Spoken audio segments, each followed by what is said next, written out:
Just picked up this old Marantz 2238B. Stood for 25 years.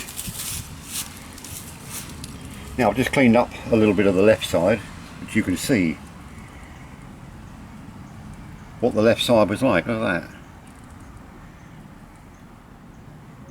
25 years of surprised there's no cockroaches in it, actually, being in Florida. But even the casing has dismantled itself. It's in rough shape there. I've never seen one that rough. But, I can probably restore that case. Anyway, I'm going to try and restore this best I can. I mean, it powered up okay and it got a signal through the radio when I bought it. So there's the cover. I can clean up.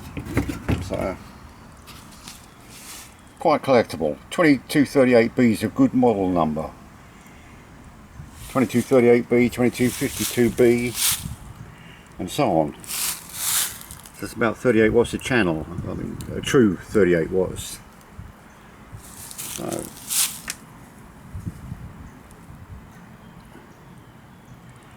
there you have it. Another one to fix up.